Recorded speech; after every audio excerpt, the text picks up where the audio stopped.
Hello friends, welcome to teaching Kishan YouTube channel. આપણે કંઈક સામાન્ય વિજ્ઞાન એટલે કે જનરલ સાયન્સની શરૂઆત કરી દીધી હતી, જેની અંદર આપણે જીવ વિજ્ઞાન એટલે કે બાયોલોજીની વાત કરતા હતા. બાયોલોજીની અંદર આપણે બધા જ તંત્રો ભણી ગયા. એના પછી આપણે અંતઃસ્ત્રાવી ગ્રંથિઓની વાત કરી અને એના પછી છેલ્લે આપણે સૂક્ષ્મ જીવો અને માનવ શરીરના રોગોની વાત કરી. હવે બાયોલોજીનું છેલ્લું ચેપ્ટર કોષ આપણે જોવાનું છે. આમ જોવા જઈએ તો બાયોલોજીનું પહેલું ચેપ્ટર કોષ હોય છે. કોઈ પણ તમે ચોપડી પકડી લો તો એમાં જે બાયોલોજીની શરૂઆત છે એ કોષથી થતી હોય છે. કોષ એટલે શું? તો પ્રાણીઓની અંદર અને વનસ્પતિની અંદર જે બંધારણીય એકમ છે, જે મૂળભૂત એકમ છે એ છે કોષ. એટલે કે આપણું શરીર શેનાથી બનેલું છે? કોષથી બનેલું છે, સેલથી બનેલું છે. આપણે કંઈ પણ વસ્તુ કરીએ છીએ, એક્ઝામ્પલ તરીકે વાત કરું કે આપણે શ્વસનની ક્રિયા કરીએ છીએ, તો એ શ્વસનની અંદર જે ઓક્સિજન જાય છે, ઓકે, નાક દ્વારા જે ઓક્સિજન જાય છે એ છેલ્લે તો કોને મળે છે? તો આપણા શરીરના કોષોને મળે છે. ઇવન આપણે કંઈક ખોરાક ખાઈએ છીએ જેની અંદર કાર્બોદિત હોય છે, પ્રોટીન હોય છે, ચરબી હોય છે, એ છેલ્લે તો કોને મળે છે? તો આપણા કોષને મળે છે. અને કોષની અંદર જ ઓકે શક્તિ ઉત્પન્ન થાય છે, ઉર્જા ઉત્પન્ન થાય છે અને એ ઉર્જા આપણા શરીરને મળે છે અને આપણું શરીર છે એ હલનચલન કરે છે, એ કંઈક ક્રિયા કરી શકે છે. તો એજ ઓફ નાવ બંધારણીય એકમ તો કયો છે? કોષ છે. આપણું જે શરીર છે એ શેનાથી બનેલું હોય છે? કોષથી બનેલું હોય છે. હવે કોષ એટલો નાનો હોય છે જેને આપણે નરી આંખે ન જોઈ શકીએ. એને જોવા માટે શેની જરૂર પડે? તો માઇક્રોસ્કોપની જરૂર પડે. ઓકે, ડાયરેક્ટ તમે સેલ છે એને જોઈ શકો નહીં. હા, આપણને આવું ખબર પડે કે ભાઈ આપણા જે શરીર છે એને ધ્યાનથી તમે જુઓ તો નાના કોષ તમને જોવા મળશે અને એ કોષથી આપણું આખું શરીર બનેલું છે. પરંતુ એને ડિટેલ્સમાં જોવા માટે, એને સારી રીતના જોવા માટે માઇક્રોસ્કોપની જરૂર પડે. એને તમે ડાયરેક્ટ નિહાળી શકો નહીં. હવે આ ચેપ્ટર વેરી ઇમ્પોર્ટન્ટ છે. આમાંથી અવારનવાર ક્વેશ્ચનો પૂછાતા હોય છે. હવે આ ચેપ્ટરમાંથી કેવા ક્વેશ્ચનો પૂછાય? આ ટાઈપના ક્વેશ્ચન પૂછાય કે આપણા કોષનું શક્તિઘર કોને કહેવામાં આવે છે? આવો ક્વેશ્ચન પૂછાય. બીજું તમને એવું પૂછાય કે કોષની આત્મઘાતી કોથળી કોને કહેવામાં આવે છે? આવો ક્વેશ્ચન પૂછાય. કોષના ગેટકીપર કોને કહેવામાં આવે છે? આવો ક્વેશ્ચન પૂછાય. તો આ ટાઈપના ક્વેશ્ચન અવારનવાર બનતા હોય છે આ ચેપ્ટરમાંથી. તો ચેપ્ટર વેરી ઇમ્પોર્ટન્ટ છે અને આપણા શરીરનો બંધારણીય એકમ છે. આપણું શરીર કોષથી જ બનેલું છે, તો એને સમજવું બહુ જ જરૂરી છે. હવે કોષ છે એને આપણે બંને રીતના ભણવાનું છે, એટલે કે પ્રાણી કોષ પણ ભણવાનું છે અને વનસ્પતિ કોષ પણ ભણવાનું છે. આના કમ્પેરિઝન પણ આપણે જોવાનું છે. આ ટાઈપના ક્વેશ્ચન પણ બનેલા છે કે નીચેનામાંથી કઈ અંગિકા જે વનસ્પતિ કોષની અંદર જોવા મળે છે પરંતુ પ્રાણી કોષની અંદર જોવા મળતી નથી? આન્સર આવશે હરિતકણ. તો આ ટાઈપના ક્વેશ્ચન પણ બનતા હોય છે. તો શરૂઆત કરીએ છીએ કોષ અને તેના ભાગો વન બાય વન ધીમે આપણે સમજીશું. તો કોષ છે એ સજીવનો પાયાનો મૂળભૂત એકમ છે. યાદ રાખજો, આપણું જે શરીર છે એ શેનું બનેલું છે? તો કોષનું બનેલું છે.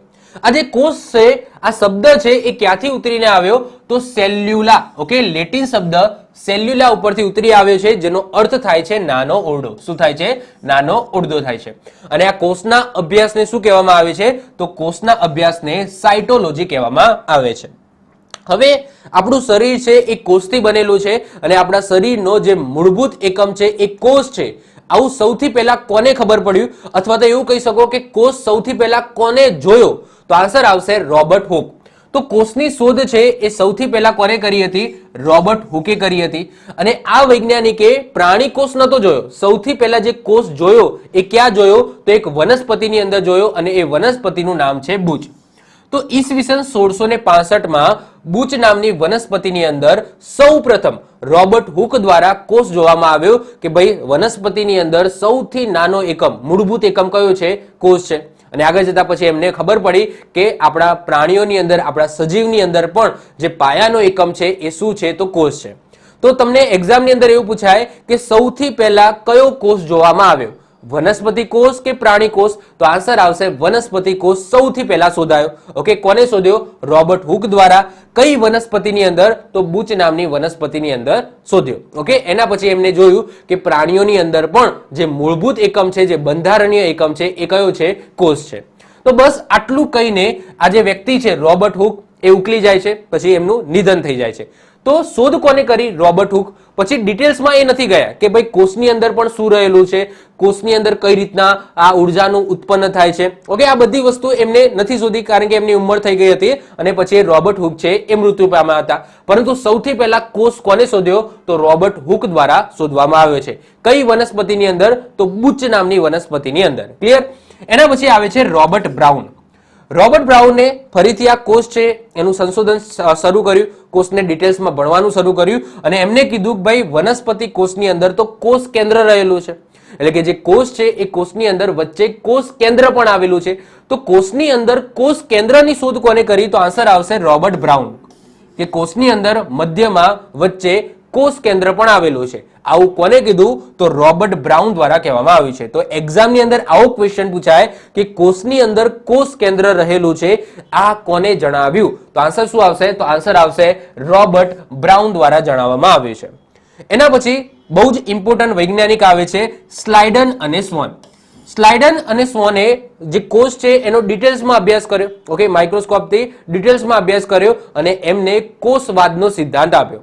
હવે કોષવાદ શું છે એ સમજો. તો એમને કીધું કે ભાઈ આપણા શરીરની અંદર મૂળભૂત એકમ છે એ કોષ છે, એ વસ્તુ બરાબર છે, પરંતુ કોષ છે એ કોષ એક કોષમાંથી બીજો કોષ બને છે અને સમયાંતરે જ્યારે એક કોષ ઘરડો થઈ જાય છે ત્યારે એનો વિનાશ એટલે કે એક ખત્મ પણ થઈ જાય છે અને ખત્મ કોણ કરે છે એ આગળ આપણે જોઈશું. તો સમયાંતરે એ કોષ નવા બનતા હોય છે શરીરની અંદર અને જૂના જે કોષો હોય છે, ઘરડા કોષ છે, એ મૃત્યુ પણ પામતા હોય છે. તો આ જે સિદ્ધાંત છે એને કોષવાદનો સિદ્ધાંત કહેવામાં આવે છે, જે કોને આપ્યો? તો સ્લાઇડન અને સ્વોન દ્વારા આપવામાં આવે છે. તો એક્ઝામની અંદર એવું પૂછાય કે કોષવાદનો સિદ્ધાંત કોના દ્વારા આપવામાં આવે છે? તો સ્લાઇડન અને સ્વોન દ્વારા આપવામાં આવે છે. તો સજીવનો પાયાનો ભાગ કોષ છે તેવું કહેનાર, ઓકે, કોષવાદનો સિદ્ધાંત રજૂ કરનાર સ્લાઇડન અને સ્વોન વેરી ઇમ્પોર્ટન્ટ છે, એક્ઝામની અંદર પૂછાય જાય. તો કોષની શોધ કોને કરી? રોબર્ટ હુક દ્વારા. કોષની અંદર કોષ કેન્દ્ર રહેલું છે એવું કોને કીધું?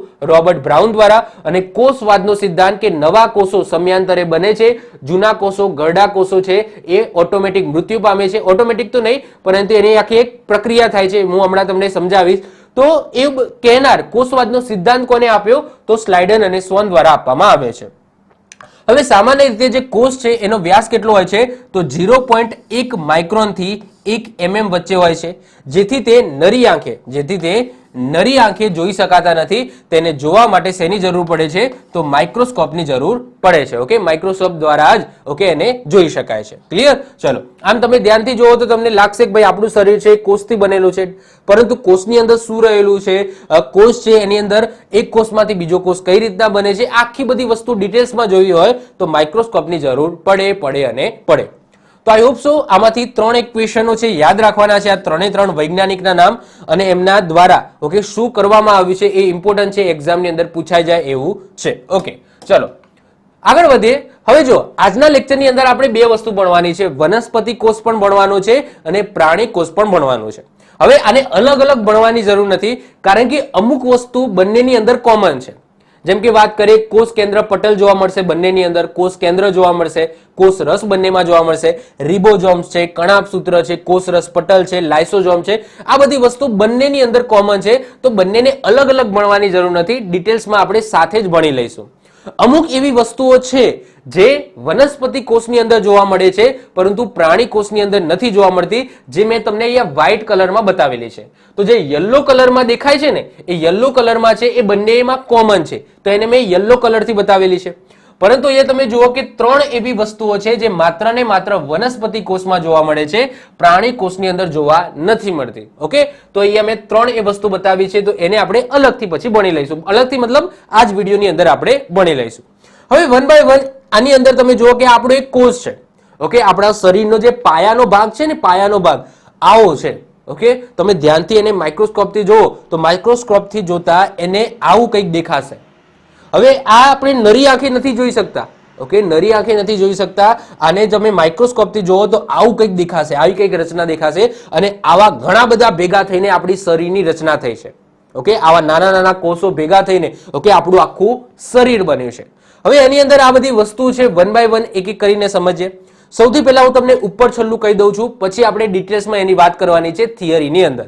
ઓકે, સૌથી પહેલા જ આની આપણે દિવાલની વાત કરીએ તો જો દિવાલ છે ને, આની અંદર જે પ્રાણી કોષની અંદર જે દિવાલ હોય છે એ નરમ હોય છે, જ્યારે વનસ્પતિ કોષની અંદર ડબલ દિવાલ હોય છે.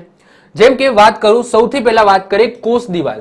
ઓકે, તો વનસ્પતિ કોષની અંદર કોષ દિવાલ જોવા મળશે, દેખાય છે કઠણ તમને કોષ દિવાલ જોવા મળશે, જેના કારણે વનસ્પતિ કોષ છે એનો આકાર નિશ્ચિત હોય છે. હવે એક કોષ દિવાલ પછી જે બીજા નંબરનું આવરણ હોય છે, એને શું કહેવામાં આવે છે? તો એને કહેવામાં આવે છે, અહીંયા લખેલું છે, ક્યાં ગયું? યસ, કોષરસ પટલ. ઓકે, તો કોષરસ પટલ કહેવામાં આવે છે. તો કોષરસ પટલ બંનેની અંદર જોવા મળશે. પ્રાણી કોષની અંદર પણ તમને જોવા મળશે અને વનસ્પતિ કોષની અંદર પણ જોવા મળશે. હવે ધ્યાનથી જોજો. તો વનસ્પતિ કોષની અંદર તમને બે આવરણ જોવા મળશે. આ પહેલું આવરણ છે, ઓકે, જે અંદરનું આવરણ છે, અને એક બહારનું આવરણ છે. તો આ જે બહારનું આવરણ છે એ પ્રાણી કોષની અંદર છે નહીં, પરંતુ અંદરનું આવરણ છે, જેને કહેવામાં આવે છે કોષરસ પટલ. તો કોષરસ પટલ બંનેમાં જોવા મળશે. ઓકે, આ કોષરસ પટલ છે, આ બહારનું આવરણ છે, અને કોષરસ પટલ કહેવામાં આવે છે. તો એ તમને વનસ્પતિ કોષની અંદર પણ અંદર જોવા મળશે. પરંતુ આ જે બહારનું આવરણ છે એ માત્ર ને માત્ર વનસ્પતિ કોષની અંદર છે, જેને કોષ દિવાલ કહેવામાં આવે છે. શું કહેવામાં આવે છે? કોષ દિવાલ. ઓકે, એના પછી વાત કરીએ કોષ કેન્દ્ર પટલ અને કોષ કેન્દ્ર. તો બંનેની અંદર તમને કોષ કેન્દ્ર જોવા મળશે. પ્રાણી કોષ અને વનસ્પતિ કોષ બંનેમાં તમને શું જોવા મળશે? કોષ કેન્દ્ર જોવા મળશે. અને એ કોષ કેન્દ્રની ઉપરનું જે પડ છે એને કહેવામાં આવે છે કોષ કેન્દ્ર પટલ. શું કહેવામાં આવે છે? કોષ કેન્દ્ર પટલ કહેવામાં આવે છે. એના પછી વાત કરીએ કોષરસ. તો કોષરસ પણ બંનેમાં જોવા મળશે, એટલે કે જે લિક્વિડ, જેની અંદર આ બધી અંગિકાઓ આવેલી છે. તો આ જે બહારનો ભાગ છે ને, મતલબ કે આ જે ટપકા નથી કહેતો, આ જસ્ટ જે વધારાનું જે આવરણ છે, અંદરનું જે લિક્વિડ છે, ઓકે, આ વધારાનું લિક્વિડ છે, એને કોષરસ કહેવામાં આવે છે, જે બંનેમાં જોવા મળશે. ઓકે, આ જે લિક્વિડ છે જેની અંદર 90% તો શું હોય છે? પાણી હોય છે. ઓકે, તો આ જે કોષરસ છે એ પણ બંનેની અંદર જોવા મળશે. એના પછી વાત કરીએ રિબોઝોમ્સ. ઓકે, રિબોઝોમ્સ, જેને પ્રોટીનની ફેક્ટરી કહેવામાં આવે છે. યાદ રાખજો, રિબોઝોમ્સને શું કહેવામાં આવે? પ્રોટીનની ફેક્ટરી કહેવામાં આવે છે. હવે આ રિબોઝોમ્સ છે ને એ તમને અહીંયા નાના નાના જોવા મળશે. સૌથી નાની અંગિકા તમને એક્ઝામની અંદર પૂછાય કે કોષની સૌથી નાની અંગિકા કઈ છે? તો એ છે રિબોઝોમ્સ. અને રિબોઝોમ્સને જ ઓકે શું કહેવામાં આવે છે? તો પ્રોટીનની ફેક્ટરી કહેવામાં આવે છે. કેમ? કારણ કે રિબોઝોમ્સ છે એ પ્રોટીનનું સંશ્લેષણ કરે છે.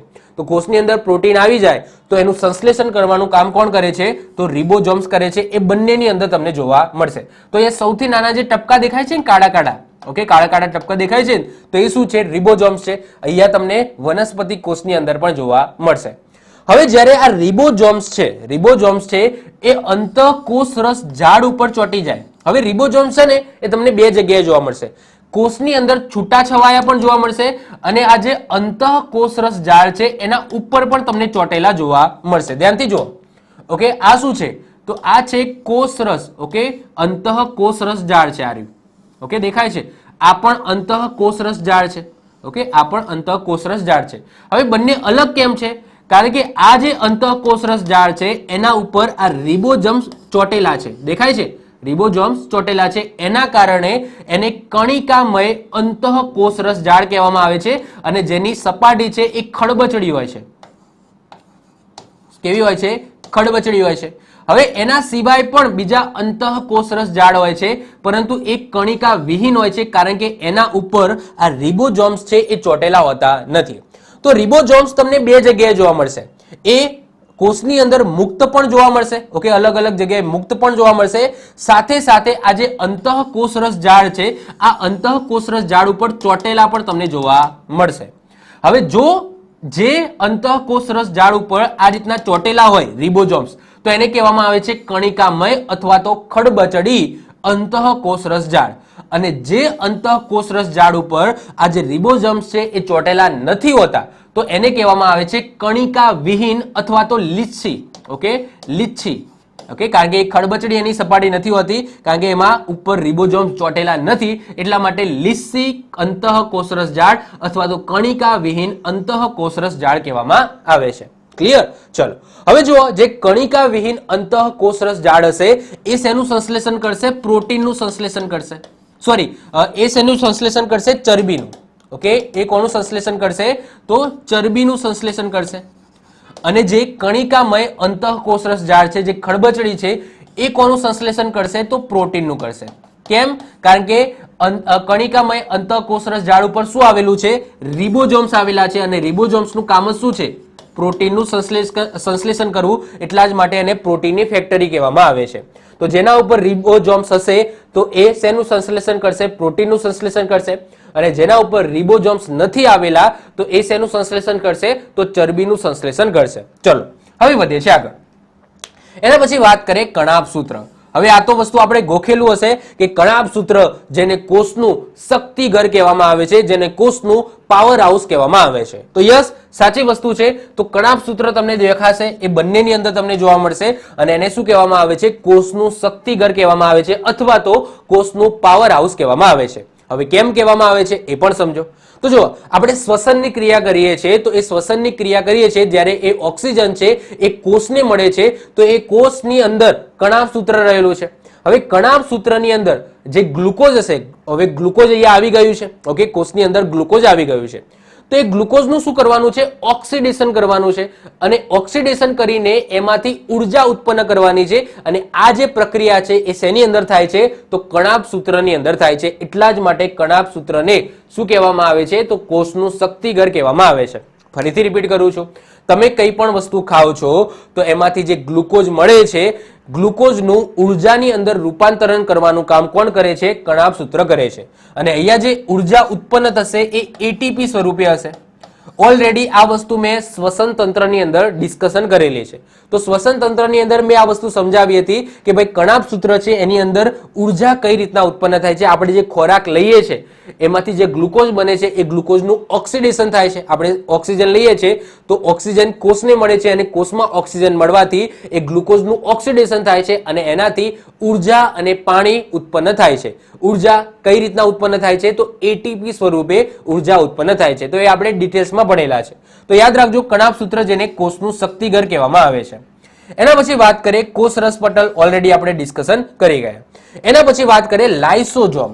લાઇસોઝોમમાં તમે આવું ગોખેલું હશે કે લાઇસોઝોમને આત્મઘાતી કોથળી કહેવામાં આવે છે. કોષની આત્મઘાતી કોથળી કઈ છે? તો એ છે લાઇસોઝોમ. ચલો સાબિત કરીએ. હવે જો આગળ કોષવાદનો સિદ્ધાંત આપ્યો હતો સ્લાઇડન અને સોન દ્વારા. એમને કહેવામાં આવ્યું હતું કે ભાઈ કોષ છે એ સતત નવા બનતા હોય છે અને જૂના કોષ છે એ શું થાય છે? ડિસ્ટ્રોય થતા હોય છે. એટલે કે જૂના કોષો છે એ પૂરા થઈ જતા હોય છે, ખતમ થઈ જતા હોય છે. હવે એને ખતમ કરવાનું કામ, જ્યારે આ કોષ છે એ ગરડો થઈ જશે ત્યારે એને ખત્મ કરવાનું કામ કોણ કરશે? તો લાઇસોઝોમ કરશે. કઈ રીતના? ચલો સમજીએ. જો સૌથી પહેલા તો નવો કોષ કઈ રીતના બને છે એ સમજી લો. તો નવ કોષમાં શું હોય છે? સમજી લો કે આ કોષ છે, આ કોષ છે. હવે આ કોષમાંથી શું થશે? તો કોષ કેન્દ્ર છે એના બે ભાગ પડશે. ઓકે, કોષ કેન્દ્રમાંથી બે ભાગ પડશે અને બે ભાગ પડ્યા પછી આ રીતના બે સ્વતંત્ર કોષ બનશે. તો આપણા શરીરની અંદર કોષ બનાવવાનું કામ કોણ કરે છે? કોષ નવા ક્યાંથી ઉત્પન્ન થાય છે? તો કોષ કેન્દ્રમાંથી થાય છે. તો આ યાદ રાખી લેજો. કોષનું નિર્માણ કઈ જગ્યાએથી થાય છે? કોષની અંદર. તો કોષ કેન્દ્રમાંથી થાય છે. કઈ રીતના થાય છે? તો આ કોષ કેન્દ્ર છે એના બે ટુકડા પડે છે અને એના પછી બે અલગ અલગ આ રીતના કોષ બની જાય છે. પછી 2 ના 4 થાય, 4 ના 8 થાય, 8 ના 16 થાય, 16 ના 32 થાય, 32 ના 64 થાય. તો આ રીતના થતા હોય છે. તો પહેલા એક કોષ છે તો એકમાંથી બે કોષ કરવાનું કામ કોણ કરે છે? તો કોષ કેન્દ્ર કરે છે. એટલે કે કોષ નવો ક્યાંથી બને છે? કોષ કેન્દ્રમાંથી બને છે. ઓકે, હવે જ્યારે આ કોષ ગરડો થઈ જાય, આ જ્યારે કોષ ગરડો થઈ જાય છે તો અહીંયા શું થાય છે? ધ્યાનથી સમજો. હવે કોષની અંદર શું રહેલું હોય છે? લાઇસોઝોમ રહેલું હોય છે અને લાઇસોઝોમની અંદર શું હોય છે? ઉત્સેચકો હોય છે. શું હોય છે? ઉત્સેચકો ભરેલા હોય છે. હવે જ્યારે કોષ નવો હોય છે અને એ પોતાનું કામ કરતો હોય છે ત્યારે આ લાઇસોઝોમનું કશું જ કામ નથી, શાંતિથી બેઠેલો હોય છે. ઓકે, કોષની અંદર શાંતિથી બેઠેલો હોય છે. કોણ? લાઇસોઝોમ. એનું કંઈ જ કામ નથી. ઓકે, ના ઉર્જા ઉત્પન્ન કરે છે, ના કોઈ બીજી પ્રક્રિયા સાથે સંકળાયેલું હોય છે, કશું કામ નથી હોતો. એ જસ્ટ બેઠેલો હોય છે. ક્યાં સુધી? જ્યાં સુધી આ કોષ ગરડો ના થાય. જેવો આ કોષ ગરડો થયો અથવા તો સમજી લો ડેમેજ થયો, તરત જ આ લાઇસોઝોમ છે એ એક્ટિવેટ થઈ જશે અને લાઇસોઝોમ શું કરશે? પોતાની જે દિવાલ છે એને તોડશે, પોતાની જાતને જ તોડશે. ઓકે, લાઇસોઝોમ છે એ જે તમે અહીંયા વાટકા જેવું દેખાય છે તો એ પોતાની દિવાલ તોડશે અને પોતાની દિવાલ તૂટશે તો એની અંદર શું ભરેલા છે? ઉત્સેચકો ભરેલા છે. હવે યાદ કરો, જ્યારે પણ ઉત્સેચક શબ્દ આવે તો ઉત્સેચક શું કરે છે? પાચનની ક્રિયા સાથે સંકળાયેલું હોય છે. તો ઉત્સેચકો બહાર નીકળશે અને ઉત્સેચક પોતે જ આ જે કોષ છે એને શું કરશે? ગળી જશે. અને એટલા જ માટે લાઇસોઝોમને આત્મઘાતી કોથળી કહેવામાં આવે છે, કારણ કે લાઇસોઝોમે પોતે આત્મહત્યા કરી, કારણ કે એ પોતે કોષનો ભાગ જ છે. ઓકે, અને જ્યારે કોષ ગરડો થઈ જાય છે તો ઓટોમેટિક લાઇસોસોમ પોતાની દિવાલ તોડી નાખે છે, પોતાની જાતની દિવાલ તોડી નાખે છે, એટલે કે આત્મહત્યા કરે છે એવું તમે કહી શકો. અને એમાંથી ઉત્સેચકો નીકળે છે અને એ ઉત્સેચક આજે નબળો કોષ, ગરડો કોષ અથવા તો ડેમેજ થયેલો કોષ છે એને ગળી જાય છે.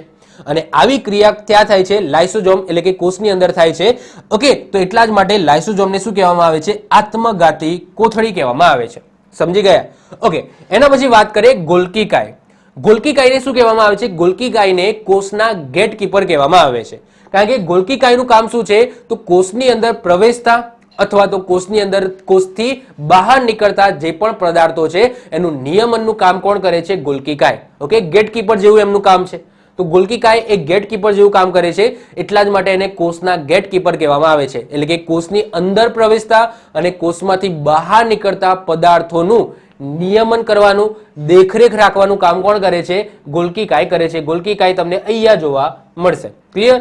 ચલો, તો આ બધી વસ્તુ થઈ ગઈ. ઓકે, હવે આવી જાઓ આ બાજુ. તો જો અહીંયા યલો કલર છે એ બંનેની અંદર કોમન છે અને બંનેનું કામ પણ સરખું છે. હવે જે પ્રાણી કોષની અંદર નથી જોવા મળતું એવી વાત કરીએ, જેમ કે હરિત કણો, જેને રંજક કણો કહેવામાં આવે છે. હરિત કણોનું કામ શું છે? તો ખોરાક બનાવવાનું. તો પ્રકાશ સંશ્લેષણની ક્રિયા બોલો કોણ કરે છે? મનુષ્ય કરે છે કે વનસ્પતિ કરે છે? તો માત્ર વનસ્પતિ જ કરે છે. અને વનસ્પતિ પોતાનો ખોરાક જાતે બનાવે છે, એ કોઈના ઉપર નિર્ભર રહેતું નથી. તો જો સૂર્યપ્રકાશ વનસ્પતિના પાંદડા ઉપર પડશે અને એ પાંદડા ઉપર શું રહેલું હોય છે? હરિત કણો રહેલા હોય છે. અને એ હરિત કણો શું કરશે? પ્રકાશ સંશ્લેષણની ક્રિયા કરશે. અને પ્રકાશ સંશ્લેષણની ક્રિયા દ્વારા ઓકે એ પોતાનો ખોરાક બનાવશે, જે પ્રાણી કોષની અંદર બનતું નથી. બોલો, પ્રાણી કોષની અંદર આવું થાય? ના થાય. જો આવું થતું હોય તો આપણે ખાવાની જરૂર જ નથી. ઓકે, આપણે ખોરાક ખાઈએ છીએ એની જરૂર જ ના પડે જો આપણા શરીરની અંદર કોષો છે એ જાતે જ સૂર્યપ્રકાશથી, ઓકે, પેલું જે જાદુ પિક્ચર જોયું છે ને, ધૂપ, ઓકે, ધૂપ, પેલું કોઈ મિલ ગયા પિક્ચર, તો એવું હોય તો ચિંતા જ નથી. ઓકે, ખાવાની જરૂર જ નથી. કારણ કે એમાં શું હોય છે? એ ધૂપથી જ ઓકે પોતાના શરીરની અંદર જે કોષો છે એ પ્રકાશ સંશ્લેષણની ક્રિયા કરે, ખોરાક બનાવી દે, આપણને ઉર્જા આપી દે, તો ખાવાની શું જરૂર છે? તો પ્રાણીની અંદર એવું કંઈ થતું નથી. વનસ્પતિની અંદર શું થાય છે? તો વનસ્પતિની અંદર જે હરિત કણો છે એ પ્રકાશ સંશ્લેષણ, જેને ઇંગ્લિશમાં ફોટોસિન્થેસિસ કહેવામાં આવે છે, તો એ પ્રક્રિયા ક્યાં થાય છે? તો એ આ પર્ણની અંદર થાય છે અને જે વનસ્પતિ છે પોતાનો ખોરાક જાતે બનાવે છે. તો એના માટે કોણ આભારી છે? તો હરિત કણો આભારી છે. બીજી વસ્તુ કે આ ટાઈપનો ક્વેશ્ચન ઘણી વખત એક્ઝામમાં પૂછાઈ ગયો કે પાંદડા લીલા કેમ હોય છે? વનસ્પતિ લીલી કેમ દેખાય છે? તો એના પાછળનો જે જવાબદાર છે એ છે ક્લોરોફિલ. તો ક્લોરોફિલ આ શબ્દ યાદ રાખજો, ક્લોરોફિલના કારણે વનસ્પતિ લીલી દેખાય છે. ઓકે, ચલો. એના પછી કોષ દિવાલ તો મેં તમને કહી દીધું. અને એના સિવાય એક બીજી વસ્તુ હોય છે, એ હોય છે રસદાની. તો રસદાની છે એ પ્રાણી કોષની અંદર બહુ જ નાની જોવા મળે છે, જ્યારે અહીંયા વનસ્પતિ કોષની અંદર બહુ જ મોટી હોય છે. તો તમને એક્ઝામની અંદર કદાચ પૂછાઈ જાય કે રસદાની માત્ર શેમાં જોવા મળે છે? તો રસદાની માત્ર વનસ્પતિ કોષમાં જોવા મળે છે. પ્રાણી કોષની અંદર અમુક જગ્યાએ જોવા મળે છે, પરંતુ બહુ જ નાની, નહિવત પ્રમાણમાં હોય છે, બહુ જ નાના આકારની હોય છે, એટલા માટે એને ગણવામાં આવતી નથી. તો યાદ રાખજો, રસદાની એ માત્ર ને માત્ર શેમાં જોવા મળે છે? તો વનસ્પતિ કોષની અંદર જોવા મળે છે. ઓકે, તો આઈ હોપ સો આ વસ્તુ ડિટેલ્સમાં મેં સમજાવી દીધી. હવે આપણે થિયરિકલ સમજવાની છે, વન બાય વન એક એક કરીને સમજીશું. ઓકે, તો કોષ છે એ કોષની અંદર ત્રણ વસ્તુ હોય છે. પહેલા તો કોષરસ પટલ, એટલે જે બહારની દિવાલ હોય છે એ, ઓકે, જે કોષરસ પટલ તરીકે ઓળખવામાં આવે છે. અને વનસ્પતિની અંદર એક્સ્ટ્રા કોષ દિવાલ પણ હોય છે. એના પછી કોષ કેન્દ્ર હોય છે અને કોષ રસ હોય છે. અને કોષ રસની અંદર બધી અંગિકાઓ હોય છે, જેની અંદર આપણે જોયું કે કોષ અંતઃકોષરસ ઝાડ, ગોલ્કી કાય, લાઇસોસોમ, કણાભસૂત્ર, રંજક કણ અને રસદાની જેવી અંગિકાઓ હોય છે. વન બાય વન એક એક કરીને આપણે સમજવાનું છે. સૌથી પહેલા જ વાત કરીએ કોષ કેન્દ્ર. હવે તમારા માઇન્ડની અંદર ક્વેશ્ચન થતો હશે કે આપણું જે ડીએનએ છે, આરએનએ છે, પછી જે જનીન છે, એ બધું ક્યાં હોય છે? તો એ બધું આ કોષ કેન્દ્રની અંદર રહેલું છે. તો જો હવે આપણે ડિટેલ્સમાં શેમાં ભણીશું? તો સૌથી પહેલા આ કોષ કેન્દ્રને ડિટેલ્સમાં ભણીશું. ઓકે, આ કોષ કેન્દ્ર છે એને ડિટેલ્સમાં ભણીશું કે આખું આ કોષ કેન્દ્રની અંદર શું છે. તો હવે આપણે ક્યાં જઈશું? તો આ કોષ કેન્દ્રની અંદર જઈશું. હવે અત્યારે કોષને ભૂલી જાઓ, અત્યારે ફોકસ કરો ખાલી ને ખાલી કોષ કેન્દ્ર ઉપર કે આ કોષ કેન્દ્ર શેનું બનેલું છે. હવે આપણે એની અંદર જવાનું છે. ચલો, કોષ કેન્દ્રની અંદર આવી જાઓ. તો કોષ કેન્દ્ર છે, આ કોષ કેન્દ્રની અંદર શું હશે? તો સૌથી પહેલા રંગસૂત્રો હશે. શું હશે? રંગસૂત્રો હશે. એ રંગસૂત્રો શેના બનેલા છે? તો ડીએનએ અને આરએનએ ના બનેલા છે. અને ડીએનએ અને આરએનએ એ શેનું બનેલું છે? તો એ આપણા જનીનનું બનેલું છે, જેને આપણે જેનેટિક્સ, ઓકે, જીન્સ કહીએ છીએ, ઓકે, જનીન, જેને આનુવંશિકતા માટે એ જવાબદાર હોય છે, તો એ જનીનનું બનેલું હોય છે. તો યાદ રાખજો, કોષ કેન્દ્ર, ઓકે, આપણો જે કોષ છે, આ કોષની અંદર જે કોષ કેન્દ્ર છે, આ કોષ કેન્દ્ર શેનું બનેલું હોય છે? રંગસૂત્રોનું બનેલું હોય છે.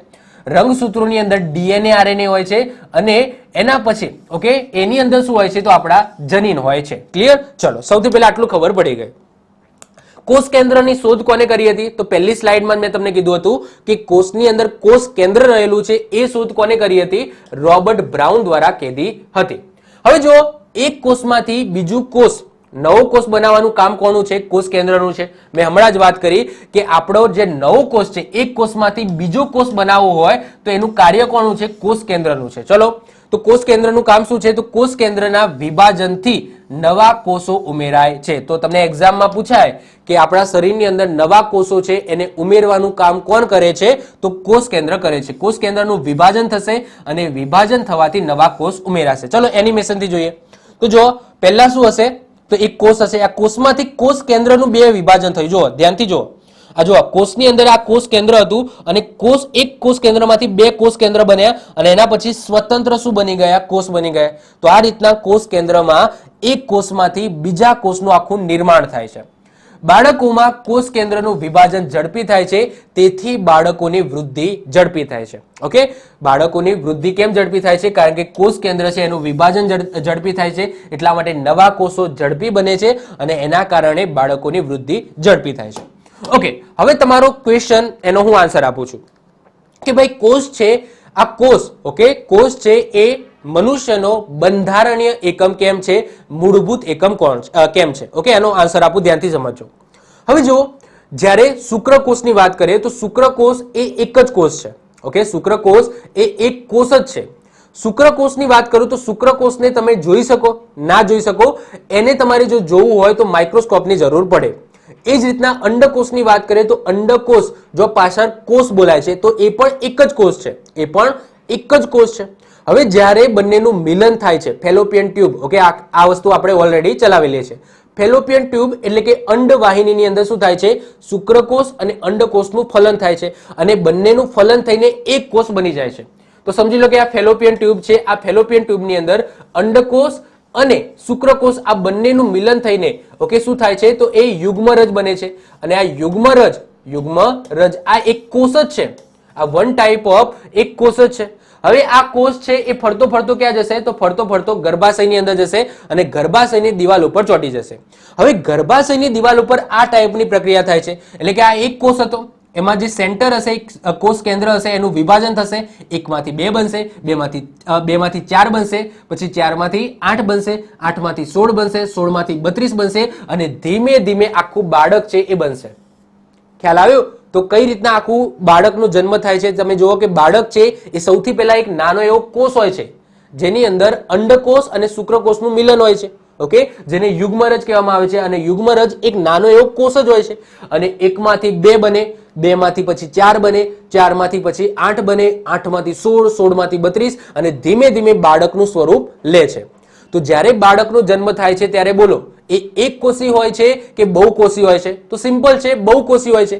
જ્યારે બાળકનો જન્મ થાય છે એની અંદર ઘણા બધા કોષો હોય છે અને તમે જોતા હશો કે બાળક છે એ નાનું હોય અને એ ઝડપી એની વૃદ્ધિ થતી હોય. નથી કહેતા કે કોઈક દિવસ તમે માસીના ઘરે જાઓ અથવા તો તમે કાકા બાપાના ઘરે જાઓ, બહુ દિવસે ગયા હોય, એકાદ વર્ષે 2 વર્ષે ગયા હોય, તો તમે કહેતા હશો, ઓહો, તમારો લાલો તો બહુ મોટો થઈ ગયો. આવું કહેતા આવીએ છીએ. કેમ? કારણ કે બાળકો છે એની વૃદ્ધિ ઝડપી થાય છે. ઓકે, જ્યારે પુખ્ત વયના થઈ જાઓ પછી એટલી બધી વૃદ્ધિ થાય નહીં. તો એટલા જ માટે કહેવાય છે કે જ્યારે તમે નાનપણનો ફોટો જુઓ અને તમે અત્યારનો ફોટો જુઓ તો એની અંદર આખું ચેન્જીસ થઈ ગયું હોય. હવે તમારું જે સ્વરૂપ ના બદલાય. હવે સમજી લો કે હું જેવો દેખાઉં છું, ઘરડો થઈશ તો પણ આવો જ દેખાઈશ, પરંતુ મારો નાનો ફોટો જો, ઓકે, 1 વર્ષનો કે 2 વર્ષનો હોય ત્યારનો ફોટો જોવો અને અત્યારનો ફોટો જોવો, એમાં કમ્પેરિઝન કરો તો જમીન આસમાનનો ફરક હશે. કારણ કે વૃદ્ધિ ઝડપી થાય છે, કોષો છે એ ઝડપી વધે છે અને એકમાંથી બીજા કોષનું વિભાજન પણ ઝડપી થાય છે. ઓકે, હવે એટલું બધું ફાસ્ટ નહીં થાય. હવે હું જેવો દેખાઉં છું, ધીમે ધીમે કોષ છે એની વૃદ્ધિ થતી હોય છે. તો બાળકોમાં કોષ કેન્દ્રનું વિભાજન ઝડપી થાય છે, એટલા જ માટે બાળકોની વૃદ્ધિ છે એ ઝડપી થાય છે. ક્લિયર? ચલો, તો આઈ હોપ સો ક્લિયર થઈ ગયું હશે. હવે વાત કરીએ રંગસૂત્રો. તો મેં કીધું એમ કે જે કોષ કેન્દ્ર છે એ કોષ કેન્દ્ર શેનું બનેલું છે અથવા તો કોષ કેન્દ્રની અંદર શું આવેલું છે તો અહીંયા તમે જોઈ શકો છો તો રંગસૂત્રો આવેલા છે. શું આવેલું છે? રંગસૂત્રો આવેલા છે. હવે મેં તમને એક આગળ પ્રજનન તંત્ર આઈ થિંક એની અંદર મેં ડિસ્કશન કર્યું હતું કે બાળક છે એ બાળક ઓકે નર હશે કે માદા હશે. જ્યારે એનો જન્મ થાય ત્યારે એ નર હશે કે માદા હશે એ શેના ઉપર આધાર રાખે છે તો રંગસૂત્ર ઉપર આધાર રાખે છે. એ વખતે મેં એવું પણ કીધું હતું કે પુરુષ છે એ પુરુષની અંદર કયા રંગસૂત્ર હોય છે તો XY રંગસૂત્ર હોય છે અને સ્ત્રીની અંદર કયા રંગસૂત્ર હોય છે તો XX રંગસૂત્ર હોય છે. આવું મેં તમને કંઈક કીધું હતું. ચલો એને હવે ડિટેલ્સમાં ભણીએ. તો રંગસૂત્રની વાત કરીએ તો માનવ શરીરમાં કુલ કેટલા રંગસૂત્ર હોય છે તો યાદ રાખજો 23 જોડ. નંગની વાત થાય તો 46 હોય છે. તો યાદ રાખજો એવો ક્વેશ્ચન પૂછાય કે માનવ શરીરમાં કેટલા જોડ રંગસૂત્ર હોય છે તો આન્સર આવશે 23 જોડ રંગસૂત્ર હોય છે. પરંતુ ક્વેશ્ચન એવો પૂછાય કે માનવ શરીરમાં કેટલા રંગસૂત્રો હોય છે તો 46 રંગસૂત્રો હોય છે. જો તમને જોડ કે તો આન્સર આવશે 23, પરંતુ જો તમને સંખ્યા કહે તો આન્સર આવશે 46. ઓકે, યાદ રાખી લેજો. હવે જો શુક્રકોષમાં રંગસૂત્રોની સંખ્યા કેટલી હોય 23 હોય અને અંડકોષમાં રંગસૂત્રોની સંખ્યા કેટલી હોય 23 હોય અને જ્યારે બંનેનું યુગ્મરજ બને એટલે કે બેનો ફલિતાંડ થાય તો આ ફલિતાંડ વખતે રંગસૂત્રો કેટલા થઈ જાય 46 થઈ જાય અને એના કારણે મનુષ્યના શરીરમાં રંગસૂત્રોની સંખ્યા કેટલી હોય છે 46 હોય છે. ખ્યાલ આવ્યો? ખ્યાલ આવ્યો? જો અંડકોષ છે એ અંડકોષની અંદર રંગસૂત્રો હોય છે કારણ કે અંડકોષ એ એક કોષ છે અને કોષ શેનું બનેલું હોય રંગસૂત્રોનું બનેલું હોય. તો રંગસૂત્રોની સંખ્યા કેટલી હશે 23 હશે. ખાલી ને ખાલી અંડકોષની વાત થાય છે. શુક્રકોષની વાત કરીએ તો શુક્રકોષની અંદર પણ રંગસૂત્રોની સંખ્યા કેટલી હશે 23 હશે. જ્યારે અંડકોષ અને શુક્રકોષનું જ્યારે મિલન થાય છે ક્યાં ફેલોપિયન ટ્યુબ એટલે કે અંડવાહિનીની અંદર ત્યારે પછી જે યુગ્મરજ બનશે એ યુગ્મરજની અંદર કેટલા રંગસૂત્રો હશે તો 46 રંગસૂત્રો હશે અને એ જ યુગ્મરજનું શું બને છે આગળ જતા બાળક બને છે. એટલા માટે બાળક અથવા તો મનુષ્યના શરીરમાં ટોટલ કેટલા રંગસૂત્રો હોય છે તો 46 હોય છે, જેમાંથી 23 રંગસૂત્રો એના પપ્પા એટલે કે એના ફાધરમાંથી આવેલા હોય છે અને બાકીના જે 23 રંગસૂત્રો છે એ એના મધરમાંથી આવેલા હોય છે.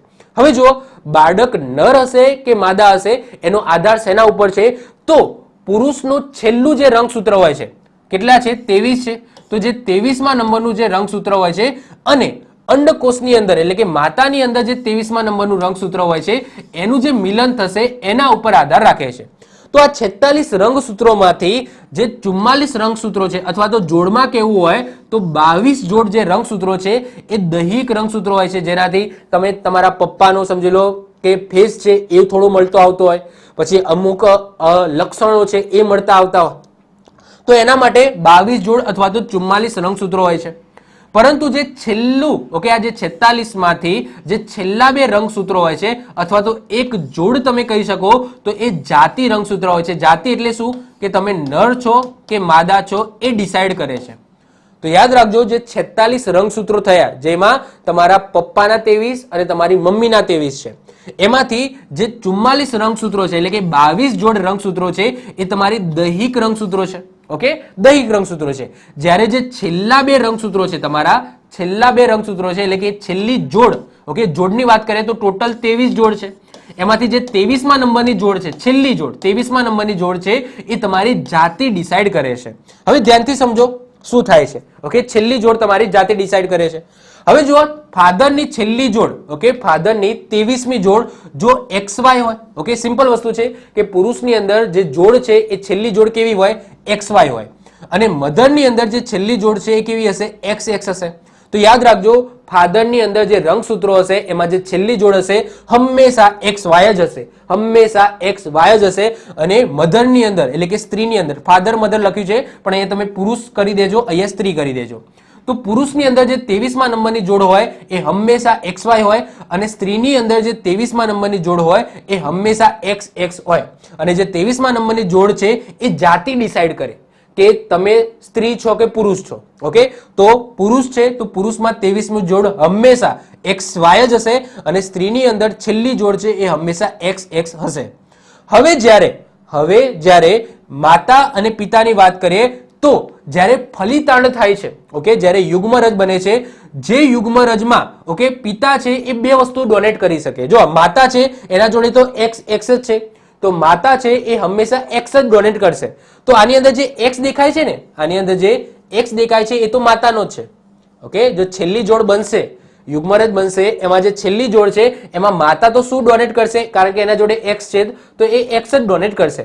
હવે પિતા છે જેના જોડે એક્સ અને વાય બંને છે, તો જો પિતાનું જે એક્સ છે એ કનેક્ટેડ થાય, ઓકે સોરી, એક્સ કનેક્ટેડ થાય તો, ઓકે, જો પિતાનું એક્સ કનેક્ટેડ થાય તો અહીંયા માદા બાળકનો જન્મ થશે. ઓકે, માદા બાળકનો જન્મ થશે. અને જો પિતાનું વાય કનેક્ટેડ થાય છે, પિતાનું વાય કનેક્ટેડ થાય છે તો નર બાળકનો જન્મ થશે. એટલે કે બાળક નર હશે કે માદા હશે એ કોના ઉપર ડિપેન્ડેન્ટ છે? તો પુરુષ ઉપર ડિપેન્ડેન્ટ છે. તો અહીંયા તમને દેખાય છે છેલ્લી જોડ એક્સ એક્સ જ હશે, તો માતા તો એક્સ જ ડોનેટ કરવાની છે. તો પહેલું જે એક્સ છે, ઓકે, પહેલો એક્સ છે એ કોનો છે? માતાનો છે. પરંતુ બીજો જો પુરુષનો એક્સ કનેક્ટ થશે, ઓકે, તો અહીંયા માદા બાળકનો જન્મ થશે. ઓકે, અને વાય કનેક્ટ થશે, વાય કનેક્ટ થશે તો નર બાળકનો જન્મ થશે. ખ્યાલ આવે છે? ઓકે, તો આ શું છે? તમારા રંગસૂત્રો છે. આ શું છે? રંગસૂત્રો. હવે તમે જુઓ તો એને ડિટેલ્સમાં જોઈએ. રંગસૂત્રો તો આવા કંઈક દેખાય. ઓકે, રંગસૂત્રો છે આ રીતના દેખાય, એક્સ આકારના તમને જોવા મળશે અથવા તો આ રીતના વાય આકારના જોવા મળશે. તો અહીંયા તમે દેખાય છે આ રંગસૂત્રો છે. આ રંગસૂત્રોની અંદર તમે ડિટેલ્સમાં જોશો તો અહીંયા શું દેખાય છે? આવી કંઈક આકૃતિ દેખાય છે. આવી કંઈક આકૃતિ દેખાય છે. તો આ શું છે? તમારા ડીએનએ છે. તો તમને શું ખ્યાલ આવ્યો? તો આ રંગસૂત્રો શેના બનેલા હોય છે? તો રંગસૂત્રો ડીએનએ ના બનેલા હોય છે. ડીએનએ આરએનએ ના બનેલા હોય છે. તો હવે આપણે શું ભણીશું? તો ડીએનએ આરએનએ ભણીશું. ઓકે, ચલો તો હવે વાત કરીએ ડીએનએ આરએનએ. કારણ કે આપણે જે રંગસૂત્રો છે આ રંગસૂત્રો શેના બનેલા છે? ડીએનએ આરએનએ ના બનેલા છે. ઓકે, તો હવે આવી જાઓ ડીએનએ આરએનએ. હવે ડીએનએ આરએનએ નું સૌથી પહેલા જો તમને કંઈક પૂછાતું હોય તો એ એનું ફૂલ ફોર્મ પૂછાય છે. તો યાદ રાખજો ડીએનએ નું ફૂલ ફોર્મ શું છે? તો ડીએનએ નું ફૂલ ફોર્મ છે ડીઓક્સી રિબો ન્યુક્લિક એસિડ. ઓકે, યાદ રાખજો ડીઓક્સી રિબો ન્યુક્લિક એસિડ આ ડીએનએ નું ફૂલ ફોર્મ છે. આરએનએ ની વાત કરીએ તો આરએનએ માં આગળનું ખાલી ડીઓક્સી કાઢી નાખવાનું. ડીઓક્સી કાઢી નાખો તો શું વધ્યું? રિબો ન્યુક્લિક એસિડ. તો એ આરએનએ નું ફૂલ ફોર્મ થઈ જાય. ક્લિયર? તો આ તમને એક્ઝામની અંદર સૌથી પહેલા તો ડીએનએ અને આરએનએ નું ફૂલ ફોર્મ પૂછાય છે. ડીએનએ નું ફૂલ ફોર્મ છે ડીઓક્સી રિબો ન્યુક્લિક એસિડ અને આરએનએ નું ફૂલ ફોર્મ શું છે? રિબો ન્યુક્લિક એસિડ. એના પછી તમને જે ક્વેશ્ચન પૂછાય છે એ પૂછાય છે કે ડીએનએ નો આકાર કેવો હોય છે? તો ડીએનએ નો આકાર કેવો હોય છે? જ્યારે બે સાપ, ઓકે, આ રીતના વીંટળાયેલા હોય, સમજી લો આ પહેલો સાપ છે અને આ બીજો સાપ એકબીજા જોડે એકબીજા સાથે વીંટળાયેલા હોય તો એવો આકાર છે. એટલા માટે એને શું કહેવામાં આવે છે? દ્વિસર્પિલાકાર. ઓકે, દ્વિસર્પિલાકાર એટલે કે બે સાપ એકબીજા સાથે આ રીતના જોઈન્ટ થઈ ગયા હોય તો એવો આકાર હોય છે ડીએનએ નો. અથવા તો એને બેવડા કુંતલાકાર પણ કહેવામાં આવે છે. તો દ્વિસર્પિલાકાર અથવા તો બેવડા કુંતલાકાર આ ડીએનએ નો શું હોય છે? આકાર હોય છે. ડીએનએ એક પેઢીમાંથી બીજી પેઢીમાં વારસાગત લક્ષણો અંગેની માહિતીનું વહન કરે છે. એટલે કે સિમ્પલ વસ્તુ છે કે ડીએનએ શું કરે છે? તો ડીએનએ તમારે જે વારસાગત લક્ષણો છે એનું વહન કરે છે. કહેવાય છે ને બાપ એવા બેટા, વડ એવા ટેટા. તો બસ વસ્તુ એ જ છે. ઓકે, ચલો હવે ડીએનએ કેવું દેખાય છે એ અહીંયા દેખાવું છું. તો જો આ છે ડીએનએ તમારું. આ શું છે? તમારું ડીએનએ જે તમારા રંગસૂત્રની અંદર રહેલું હોય છે. અને આ શું છે? આ છે તમારું આરએનએ. તો આરએનએ છે એ સિમ્પલ હોય છે, એક વાળું હોય છે અને ડીએનએ છે ડબલ વાળું હોય છે. ઓકે, આ રીતના યાદ રાખો. આરએનએ છે ને એમાં સિંગલ સાપ હોય છે, જ્યારે ડીએનએ ની અંદર બે સાપ વીંટળાયેલા હોય એવું કંઈ દેખાય છે. હવે ડીએનએ અને આરએનએ માં ફરક શું છે એ સમજીએ. તો જો ડીએનએ અને આરએનએ માં અમુક વસ્તુ કોમન છે. જેમ કે અહીંયા સાઇટોસાઇન છે એ કોમન છે, બંનેની અંદર તમને સાઇટોસાઇન જોવા મળશે. એના પછી ગુઆનાઇન, ઓકે, ગુઆનાઇન પણ તમને જો જી છે એ પણ તમને કોમન જોવા મળશે. એના પછી એડિનાઇન, એડિનાઇન એ પણ તમને બંનેની અંદર જોવા મળશે. હવે અલગ છે ને તો આ છેલ્લું જે વસ્તુ છે એ અલગ છે. એટલે કે અહીંયા દેખાય છે તો યુરાસિલ, યુરાસિલ છે એ ખાલી ને ખાલી આરએનએ માં જોવા મળશે, તમને ડીએનએ માં જોવા મળશે નહીં. એ જ રીતના થાઇમિન છે એ થાઇમિન માત્ર ને માત્ર ડીએનએ માં જોવા મળશે, આરએનએ ની અંદર જોવા મળશે નહીં. તો આમાં તમારે ડિટેલ્સમાં નથી સમજવાનું, જસ્ટ એટલું સમજી લો કે કઈ વસ્તુ આરએનએ માં હોય ડીએનએ માં ન હોય અને ડીએનએ માં હોય આરએનએ માં ન હોય. તો આ યાદ રાખી લો. થાઇમિન તમને એક્ઝામની અંદર પૂછાય કે નીચેનામાંથી કયું તત્વ, ઓકે, ડીએનએ માં જોવા મળશે પરંતુ આરએનએ ની અંદર જોવા મળશે નહીં, તો આન્સર આવશે થાઇમિન. થાઇમિન જોવા ના મળે. ઓકે, ટી છે એ આની અંદર ક્યાંય જોવા મળશે નહીં. એ જ રીતના આરએનએ માં એક તત્વ છે જે ડીએનએ માં તમને જોવા મળશે નહીં, એ છે યુરાસિલ. કયું છે? યુરાસિલ. તો યુરાસિલ છે એ માત્ર ને માત્ર આરએનએ માં હોય, ડીએનએ ની અંદર હોય નહીં. બાકીના જે ત્રણ તત્વો છે એ બંનેની અંદર કોમન હશે. Okay, CGA. ઓકે, CGA બંનેમાં કોમન હોય, એક જ તત્વ ખાલી અલગ હોય જે તમારી એક્ઝામ માટે ઇમ્પોર્ટન્ટ છે, એક્ઝામ માટે યાદ રાખવાનું છે. બાકીનું ઉપરના ત્રણ યાદ રાખવાની જરૂર નથી. ઓકે, છેલ્લું યાદ રાખી લો બંનેનું. ઓકે, તમને આવું ક્વેશ્ચન પૂછાય. ઓકે, ડીએનએ ની શોધ કોને કરી? તો ડીએનએ ની શોધ છે એ વોટસન અને ક્રિક દ્વારા કરવામાં આવી. અને આરએનએ ની શોધ કોને કરી છે? તો વોટસન અને આથર્વ. ઓકે, આથર્વ એના દ્વારા કરવામાં આવી છે. તો ડીએનએ ની શોધ વોટસન અને ક્રિક દ્વારા, અને આરએનએ ની શોધ છે એ વોટસન અને આથર્વ દ્વારા કરવામાં આવી છે. હવે તમારા માઇન્ડની અંદર ક્વેશ્ચન થાય કે સાહેબ ડીએનએ નો ઉપયોગ શું? અરે ડીએનએ ના તો બહુ જ ઉપયોગો છે. ઓકે, અત્યારની લાઈફમાં તમે જુઓ ડીએનએ છે એ ડીએનએ બહુ જ ઉપયોગમાં છે. સૌથી પહેલા તો ગુનેગારને ઓળખવા. ઓકે, વેરી ઇમ્પોર્ટન્ટ છે ગુનેગારને ઓળખવા. હવે જો સિમ્પલ વસ્તુ છે, સૌથી પહેલા આધાર કાર્ડની વાત કરીએ. બોલો, આધાર કાર્ડની અંદર તમારી બાયોમેટ્રી છે કે નહીં? તો યસ, બાયોમેટ્રી છે. પરંતુ તમારો ડીએનએ બાયોમેટ્રી છે? તો ડીએનએ બાયોમેટ્રી નથી. જો તમારા આધાર કાર્ડની અંદર તમારું ડીએનએ બાયોમેટ્રી એડ કરેલું નથી. તો શું એડ કરેલું છે? માત્ર ને માત્ર તમારો થંબ એડ કરેલો છે. જ્યારે પણ તમે આધાર કાર્ડ કઢાવવા જાઓ ત્યારે તમારો પંજો છે એ પંજો મુકાવવામાં આવશે. ઓકે, તમારો અંગૂઠો છે એ અંગૂઠો મુકાવવામાં આવશે. તો બાયોમેટ્રી આપણા શરીરની અંદર કઈ કઈ જગ્યાએ હોઈ શકે? બાયોમેટ્રીનો મતલબ શું? કે એવી વસ્તુ જે માત્ર ને માત્ર તમારા જોડે છે, એટલે કે યુનિક વસ્તુ છે. તો એમાં તો એક તમારો થંબ હોઈ શકે. ઓકે, જે થંબ છે એ તમારા જેવો બીજા કોઈનો હશે નહીં. એના પછી રેટિનાની વાત કરીએ તો આંખની અંદર જે રેટિના છે ને એ રેટિના પણ બધાની અંદર યુનિક હોય છે. અને ત્રીજી વસ્તુ છે ડીએનએ. એમાં સૌથી વિશ્વસનીય હોય ઓકે બાયોમેટ્રી તો એ ડીએનએ છે. અથવા ડીએનએ એટલા માટે કહું છું કારણ કે કોઈકના થંબ એક સેવા હોઈ શકે છે. સમજી લો, લાખો કરોડોની અંદર તમારા જેવો થંબ છે એ કોઈકનો હોઈ શકે છે. એ જ રીતના રેટિના પણ ઓકે લાખો કરોડોની અંદર તમારી રેટિના જેવી જ કોઈકની રેટિના હોઈ શકે છે. પરંતુ ડીએનએ એક એવી વસ્તુ છે તમારા જેવું બીજા કોઈનું હશે જ નહીં. ડીએનએ પેટર્ન છે એ તમારી યુનિક હશે. જે રીતના આધાર કાર્ડની અંદર યુનિક નંબર હોય છે ને એ રીતના તમારું ડીએનએ જે પેટર્ન છે એ બધાની અલગ અલગ યુનિક હોય. એ ક્યારેય પણ કોઈ વ્યક્તિ સાથે, દુનિયાના કોઈ વ્યક્તિ સાથે મેચ થશે નહીં. એ તમારી યુનિક વસ્તુ છે. તો બાકીની જે બાયોમેટ્રિક છે એની અંદર કદાચ ભૂલ થવાના ચાન્સીસ ખરા. તમારા જેવું જ કોઈકની બાયોમેટ્રિક થંબની પ્રિન્ટ છે અથવા તો રેટિના સ્કેન છે એ હોઈ શકે છે, પરંતુ તમારા જેવું ડીએનએ છે એ કોઈનો હોઈ શકે નહીં. તો ગુનેગારને ઓળખવા માટે આ ડીએનએ છે, આ ડીએનએ ટેસ્ટ કરી લો, ગુનેગાર પકડાઈ જશે. માત્ર એક્ઝામ્પલ તરીકે વાત કરું કે કોઈ ક્રાઇમ સીન છે. આ ક્રાઇમ સીન ઉપર ઓકે સમજી લો કે ક્રાઇમ સીન ઉપર જે ગુનેગાર છે એને કઈ જ પોતાના ફૂટપ્રિન્ટ છે એ છોડ્યા નથી. એટલે કે સમજી લો કે કંઈ પણ એવું સબૂત છોડ્યો નથી. માત્ર એક વાળ મળે છે. તો એ વાળથી એ ગુનેગાર પકડાઈ શકે છે. કેમ? કારણ કે એ વાળની અંદર ડીએનએ હશે અને એ ડીએનએ ટેસ્ટ કરો અને ગુનેગાર કોઈક મળે છે. સમજી લો કોઈક પોલીસ છે એ કોઈક વ્યક્તિ ઉપર શક છે તો એ વ્યક્તિનો તમે ડીએનએ ટેસ્ટ કરો. જો સરખા મળી જાય તો એનો મતલબ શું? એ જ ગુનેગાર છે. કારણ કે ડીએનએ છે, ડીએનએ એક એવી વસ્તુ છે જે બધાની અંદર યુનિક હોય છે.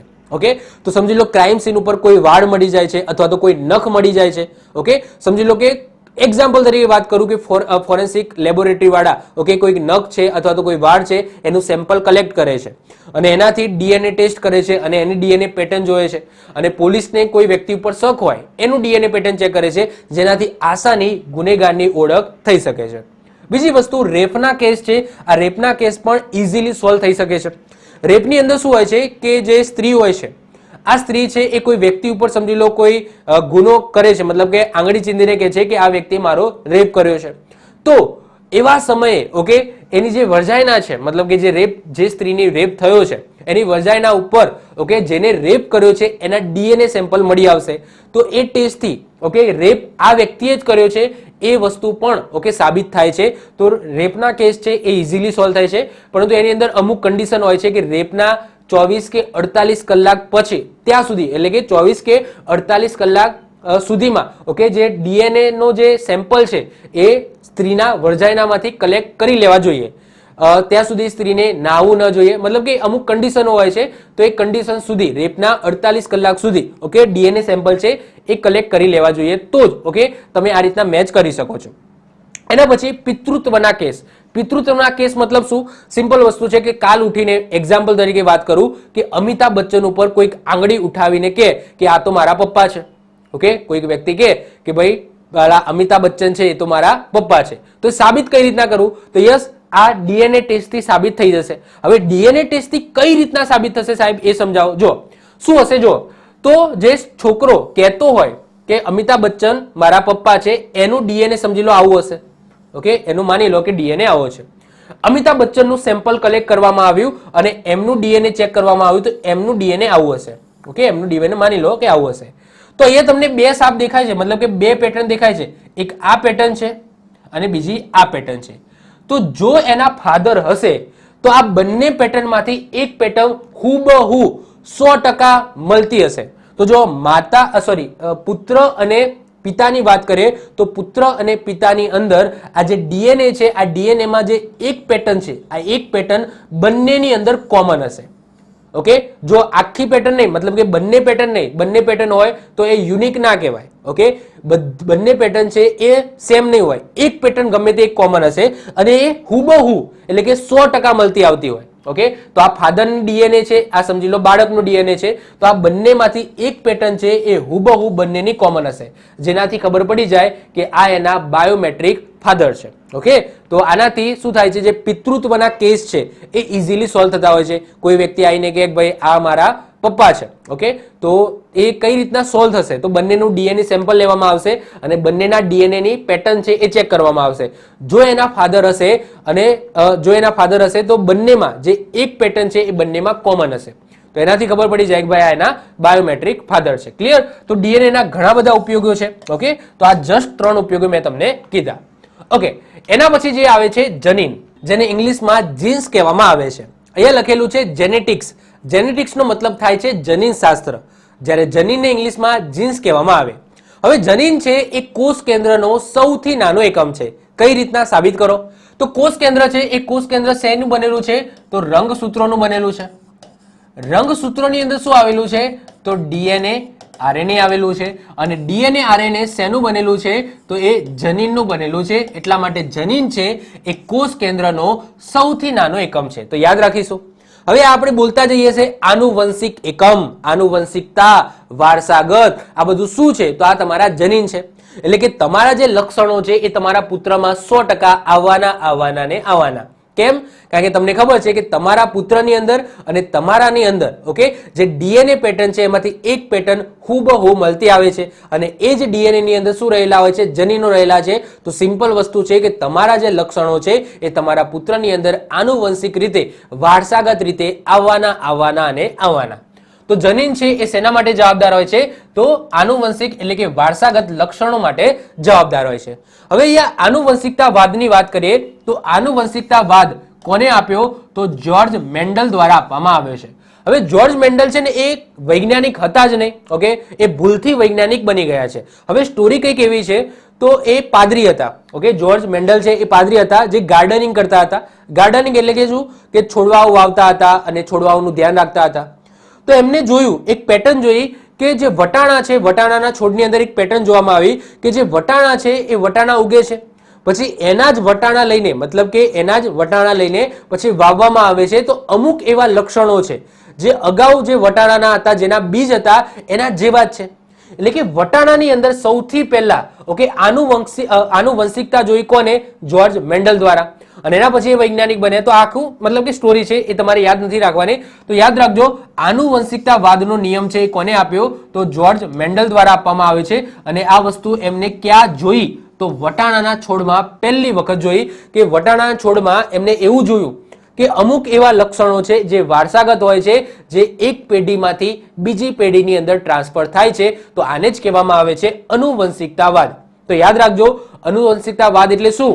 તો આનુવંશિકતાવાદ એટલે કે અમુક એવા લક્ષણો ઓકે જે પેઢી દર પેઢી એ એકબીજામાંથી બીજામાં ટ્રાન્સફર થતા હોય છે. તો એને આનુવંશિકતાવાદ કહેવામાં આવે છે. જે નિયમ કોને આપ્યો? તો જ્યોર્જ મેન્ડલ દ્વારા આપવામાં આવ્યો છે. હવે આગળ વાત કરીએ, જનીન સંકેતો અને કૃત્રિમ જનીન બનાવ્યા. કોને બનાવ્યા? તો એ ડોક્ટરનું નામ યાદ રાખવાનું છે, ડોક્ટર હરગોવિંદ ખુરાના. નામથી ખબર પડે છે કે ભારતીય મૂળના છે, તો યસ, પરંતુ ભારતીય મૂળના અમેરિકી છે, એટલે કે ભારતની અંદર જન્મ થયો છે, પરંતુ વૈજ્ઞાનિક ક્યાં થયા છે? એ અમેરિકાની અંદર થયા છે. તો યાદ રાખીશું કે જનીન સંકેતો અને કૃત્રિમ જનીન કોને બનાવ્યા? તો ડોક્ટર હરગોવિંદ ખુરાના દ્વારા બનાવવામાં આવ્યા છે, જે ભારતીય મૂળના અમેરિકી વ્યક્તિ છે, જેમને 1968માં મેડિકલ ક્ષેત્રે નોબેલ એવોર્ડ મળ્યો હતો. કોને? હરગોવિંદ ખુરાનાને. તો આ ઇમ્પોર્ટન્ટ છે, યાદ રાખીશું. તો આઈ હોપ સો જનીન તમને ખબર પડી ગઈ હશે. તો આપણે ડિટેલ્સમાં શું ભણ્યા? તો ડિટેલ્સમાં આપણે કોષ કેન્દ્ર ભણ્યા. ઓકે, કોષ કેન્દ્ર છે. કોષ કેન્દ્ર શેનું બનેલું છે? રંગસૂત્રોનું બનેલું છે.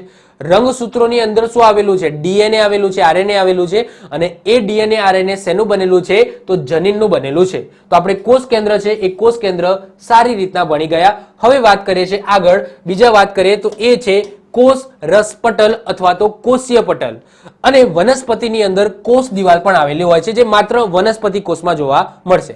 ચલો સૌથી પહેલા આકૃતિમાં જો, તો આકૃતિની અંદર જે પ્રાણી કોષ છે, આ પ્રાણી કોષની અંદર જે બહારની દિવાલ છે, આ જે બહારની દિવાલ છે જે બહુ નાજુક હોય છે, એને કહેવામાં આવે છે કોષ રસ પટલ. શું કહેવામાં આવે છે? કોષ રસ પટલ.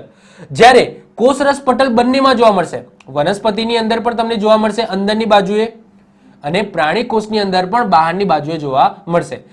વનસ્પતિની અંદર એક એક્સ્ટ્રા પ્રોટેક્શન હોય છે, અને એ હોય છે કોષ દિવાલ. ઓકે, એક એક્સ્ટ્રા પ્રોટેક્શન હોય છે, અને એ કોષ દિવાલ હોય છે, જે કોષ દિવાલ પ્રાણી કોષની અંદર જોવા મળતી નથી, માત્ર ને માત્ર વનસ્પતિ કોષની અંદર જોવા મળે છે. એટલા જ માટે વનસ્પતિ કોષનો આકાર નિશ્ચિત હોય છે, જ્યારે પ્રાણી કોષનો આકાર નિશ્ચિત હોતો નથી, કારણ કે એમાં કોષ દિવાલ હોતી નથી. ચલો સમજીએ. સૌથી પહેલા વાત કરીએ કોષ રસ પટલ, જેને કોષીય પટલ પણ કહેવામાં આવે છે.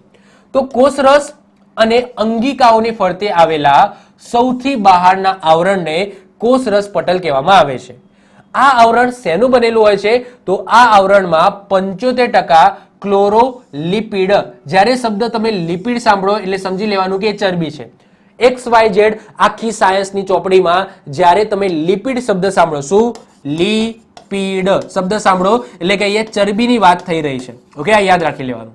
તો જ્યારે પણ લિપિડ શબ્દ હોય તો ત્યાં શું હોય? ચરબી હોય. શું હોય? ચરબી હોય. તો ફોસ્ફો, ઓકે, ફોસ્ફોલિપિડ એટલે કે ચરબીનું બનેલું હોય છે, અને 25% શેનું બનેલું હોય છે? તો પ્રોટીનનું બનેલું હોય છે. તો યાદ રાખીશું કે આ જે પાછળનું બહારનું જે કોષ રસ પટલ છે એ 75% ક્લોરોલિપિડ એટલે કે ચરબી અને 25% પ્રોટીનનું બનેલું હોય છે.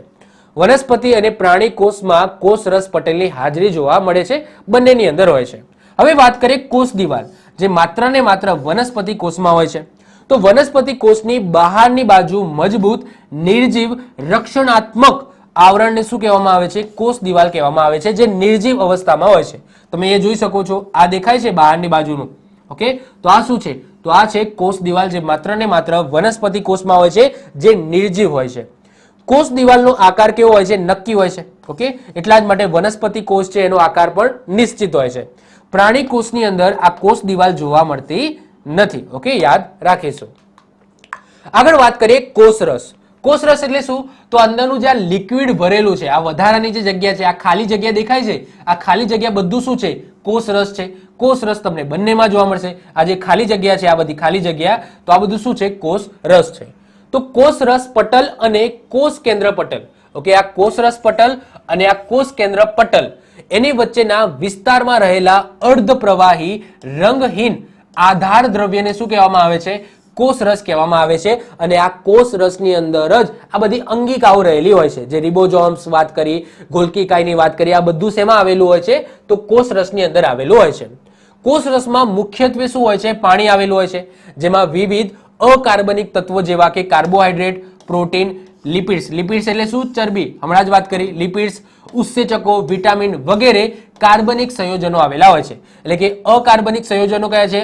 કાર્બોહાઈડ્રેટ, પ્રોટીન, લિપિડ જેવા અકાર્બનિક, અને ઉત્સેચકો, વિટામિન વગેરે કાર્બનિક સંયોજનો આવેલા હોય છે. તો વેરી ઇમ્પોર્ટન્ટ છે, યાદ રાખીશું.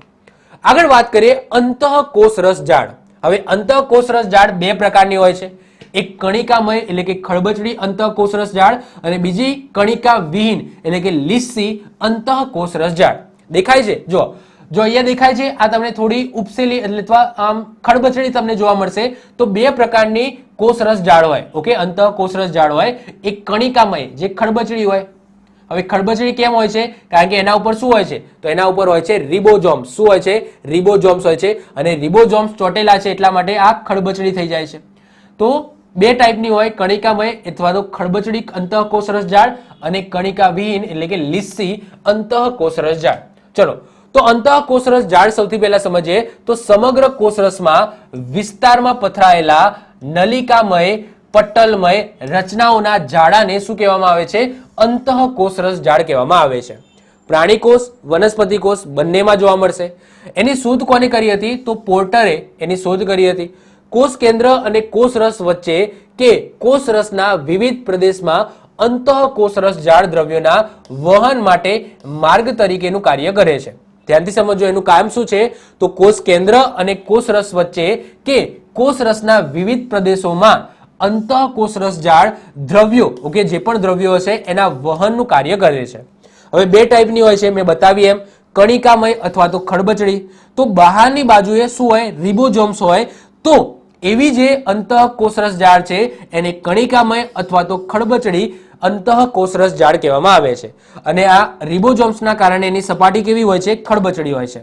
અને જે કણિકામય અથવા તો ખડબચડી જે અંતઃકોષરસ ઝાડ હોય છે એનું કામ શું હોય છે? પ્રોટીનનું સંશ્લેષણ કરવું. અને યાદ રાખજો, આ રિબોઝોમ્સનું કામ પણ શું હોય છે? પ્રોટીનનું સંશ્લેષણ કરવું. તો રિબોઝોમ્સ આવેલા હોય છે એટલા માટે પ્રોટીનનું સંશ્લેષણ થાય છે. એટલા માટે કણિકામય અથવા તો ખડબચડી અંતઃકોષરસ ઝાડ છે એ પ્રોટીનનું સંશ્લેષણ કરે છે. અને રિબોઝોમ્સને શું કહેવામાં આવે છે? પ્રોટીનની ફેક્ટરી કહેવામાં આવે છે. કણિકા વિહીન અથવા તો લીસ્સી, તો જેના ઉપર રિબોઝોમ્સની હાજરી જોવા ન મળે અથવા તો ગેરહાજર હોય તો એની સપાટી લીસ્સી હશે. તો એટલા માટે એને કણિકા વિહીન અથવા તો લીસ્સી અંતઃકોષરસ ઝાડ કહેવામાં આવે છે. અને એ શેનું કરશે સંશ્લેષણ? તો લિપિડ એટલે કે ચરબીનું સંશ્લેષણ કરશે. તો જે કણિકા વિહીન અથવા તો લીસ્સી અંતઃકોષરસ ઝાડ છે એ ચરબીનું સંશ્લેષણ કરશે. અને જે કણિકામય અથવા તો કણિકાવાળી ખડબચડી જે અંતઃકોષરસ ઝાડ છે એ પ્રોટીનનું સંશ્લેષણ કરશે. વેરી ઇમ્પોર્ટન્ટ છે, યાદ રાખીશું. હવે આગળ વાત કરીએ રિબોઝોમ્સ. રિબોઝોમ્સ તમને બે જગ્યાએ જોવા મળશે. કઈ બે જગ્યાએ? કાં તો એક કોષ છે, એ કોષની અંદર છૂટા ફરતા હોય, દેખાય છે આ ટપકા ટપકા? તો આ ટપકા ટપકા સૌથી નાની નલિકા એટલે રિબોઝોમ્સ, જે કોષની અંદર છૂટા છૂટા ફરતા હોય અને આ અંતઃકોષરસ ઝાડ ઉપર પણ જોવા મળે. તો બે જગ્યાએ જોવા મળે. એક અંતઃકોષરસ ઝાડ ઉપર પણ જોવા મળે અને કોષની અંદર છૂટા છૂટા છવાયેલા પણ તમને જોવા મળે. તો એને શું કહેવામાં આવે છે? રિબોઝોમ્સ કહેવામાં આવે છે. તો કોષની સૌથી નાની અંગિકા છે જેને રિબો ન્યુક્લિયો પ્રોટીન કણ પણ કહેવામાં આવે છે. રિબોઝોમ્સ કોષરસમાં મુક્ત અથવા અંતઃકોષરસ ઝાડ ઉપર તમને ચોંટીને જોવા મળશે. અંતઃકોષરસ ઝાડ સાથે સંકળાયેલા રિબોઝોમ્સ પ્રોટીનનું સંશ્લેષણ કરે છે. યાદ રાખજો, શેનું સંશ્લેષણ કરે છે? પ્રોટીનનું સંશ્લેષણ કરે છે. એટલે કે તે પ્રોટીનનું ઉત્પાદન સ્થળ છે. ઓકે, તે પ્રોટીનનું ઉત્પાદન સ્થળ છે. એટલા જ માટે રિબોઝોમ્સને શું કહેવામાં આવે છે? પ્રોટીનની ફેક્ટરી અથવા તો કોષ એન્જિન કહેવામાં આવે છે. યાદ રાખજો, પ્રોટીનની ફેક્ટરી કોને કહેવામાં આવે છે? તો રિબોઝોમ્સને કહેવામાં આવે છે. કારણ કે ત્યાં પ્રોટીનનું સંશ્લેષણ થાય છે, ત્યાં પ્રોટીનનું ઉત્પાદન થાય છે. એટલા માટે ઓકે, રિબોઝોમ્સને શું કહેવામાં આવે છે? પ્રોટીનની ફેક્ટરી અથવા તો કોષનું એન્જિન કહેવામાં આવે છે. કોષનું એન્જિન કહેવામાં આવે છે. યાદ રાખીશું. હવે આગળ વધીએ અને વાત કરીએ ગોલ્ગી કાય. ગોલ્ગી કાય છે, ગોલ્ગી ગાય નથી. ઓકે, ઉચ્ચારણ તમે જોજો, ગોલ્ગી કાય છે. ઇમેજની અંદર જુઓ તો તમને જે પર્પલ કલરનું જોવા મળશે એ શું છે? તો ગોલ્ગી કાય છે. ગોલ્ગી કાયનું જે કામ છે એ શું છે? ગેટકીપર જેવું છે. એટલે કે કોષની અંદર જે પણ ઘટકો એન્ટર થાય છે અને જે પણ ઘટકો બહાર નીકળે છે એના નિરીક્ષણનું કામ કોણ કરે છે? તો આ ગોલ્ગી કાય દ્વારા થાય છે. એટલા માટે એને શું કહેવામાં આવે છે? કોષના ગેટકીપર કહેવામાં આવે છે. અને આ વસ્તુ ઘણી વખત એક્ઝામની અંદર પૂછાઈ ગઈ. વાત કરીએ તો આ અંગિકાનું વર્ણન 1890માં સૌથી પહેલા કેપિલો ગોલ્ગી દ્વારા આપવામાં આવ્યું હતું. એટલા જ માટે ઓકે, એમના નામ ઉપરથી આ જે અંગિકા છે એનું નામ શું પડ્યું? તો ગોલ્ગી કાય પડ્યું. તો યાદ રાખીશું. ગોલ્ગી કાયને કોષના ગેટકીપર કહેવામાં આવે છે કારણ કે તે કોષમાં પ્રવેશતા અને કોષની બહાર નીકળતા ઘટકોનું શું કરે છે? નિરીક્ષણ કરે છે. ગોલ્ગી કાય લાઇસોઝોમ તેમજ પેરોક્સિઝોમ ઉત્પન્ન કરવા માટે જવાબદાર છે અને તે પ્રાણી અને વનસ્પતિ કોષ બંનેની અંદર જોવા મળે છે. તો મોસ્ટ આઈએમપી અહીંયાથી ક્વેશ્ચન વારે ઘડીએ પૂછાઈ ગયેલો છે કે કોષના ગેટકીપર કોને કહેવામાં આવે છે? તો ગોલ્ગી કાયને કહેવામાં આવે છે. તો યાદ રાખીશું, વેરી ઇમ્પોર્ટન્ટ ક્વેશ્ચન છે. આગળ વાત કરીએ કણાભ સૂત્ર. ઓકે, કણાભ સૂત્ર આ તો આપણે ગોખેલું જ હશે કે કોષના શક્તિઘર, કોષનું પાવર હાઉસ કોને કહેવામાં આવે છે? તો કણાભ સૂત્રને કહેવામાં આવે છે. પરંતુ કેમ કહેવામાં આવે છે થોડી વારમાં આપણે સમજીએ છીએ. જો કણાભ સૂત્ર પહેલા તો ક્યાં દેખાશે? તો કોષની અંદર, બંને કોષમાં તમને જોવા મળશે. અહીંયા તમને દેખાય છે યલો કલરનું અને એની અંદર તમને બ્લુ કલરનું જે આસમાની કલરનું ભરેલું છે તો એ છે તમારું કણાભ સૂત્ર. ઓકે, હવે કણાભ સૂત્ર શું કરશે? તો કોષમાં જરૂરી શક્તિ નિર્માણની ક્રિયા માટે જવાબદાર જે અંગિકા છે એને કણાભ સૂત્ર કહેવામાં આવે છે. આ અતિ સૂક્ષ્મ કાય છે અને તે નળાકાર, દંડાકાર અને ગોળાકાર હોય છે.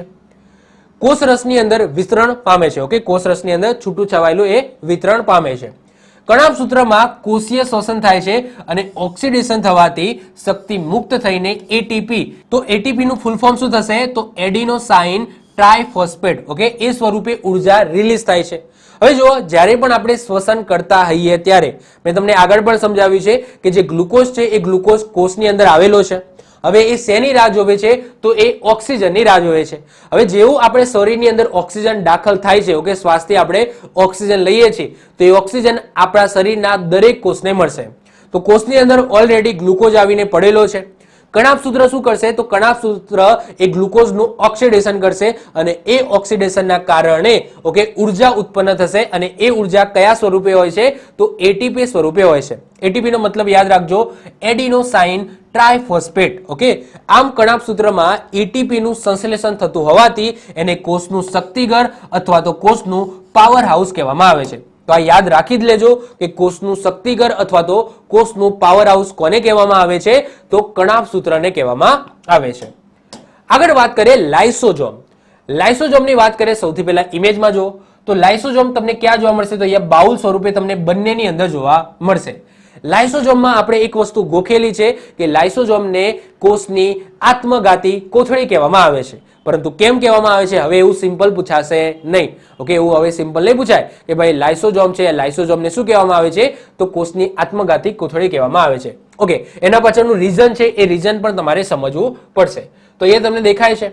તો લાઇસોઝોમની શોધ ઈસવીસન 1955માં ડી ડુવે દ્વારા કરવામાં આવી હતી. આ અંગિકા લિપોપ્રોટીનના બનેલા એક આવરણથી ઘેરાયેલી કોથળી જેવી દેખાય છે. એ દેખાય છે. ઓકે, એક કોથળી જેવી દેખાય છે. તો લિપોપ્રોટીનથી બનેલા એક આવરણથી ઘેરાયેલી કોથળી જેવી હોય છે આ લાઇસોઝોમ. તે બેક્ટેરિયા, ખોરાકની જૂની અંગિકાઓનું વિઘટન કરે છે તથા પાચન માટેના સક્રિય ઉત્સેચકો ધરાવે છે. તો તે કોષાંતરીય પાચન એટલે કે ઇન્ટરસેલ્યુલર ડાયજેશન કરે છે. તેથી તે પાચન કોથળીઓ પણ કહેવામાં આવે છે. ઓકે, તેને પાચન કોથળીઓ પણ કહેવામાં આવે છે. તે શું કરશે? તો કોષમાં દાખલ થતા કોઈ પણ બાહ્ય અણુઓ, જીવાણુ વગેરેનો નાશ કરશે અને પોતાના નકામા કોષોનું પણ વિઘટન કરવાની ક્ષમતા ધરાવે છે. અને એટલા જ માટે લાઇસોઝોમને આત્મઘાતી કોથળી એટલે કે સુસાઇડ બેગ કહેવામાં આવે છે. હવે શું થાય છે આખી પ્રક્રિયા સમજો. તો જ્યારે કોષ નવો બને છે ત્યારે લાઇસોઝોમ છે ને એ ચૂપચાપ બેઠેલું હોય છે, કોષની અંદર હોય છે પરંતુ ચૂપચાપ એનું કંઈ જ કામ હોતું નથી, બેઠેલું હોય છે.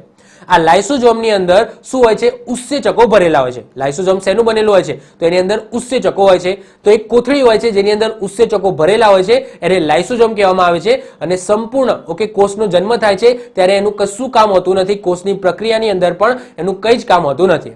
એનું કામ ક્યારે હોય છે? જ્યારે કોષનું વિઘટન કરવાનું હોય એટલે કે કોષનો નાશ કરવાનો હોય ત્યારે.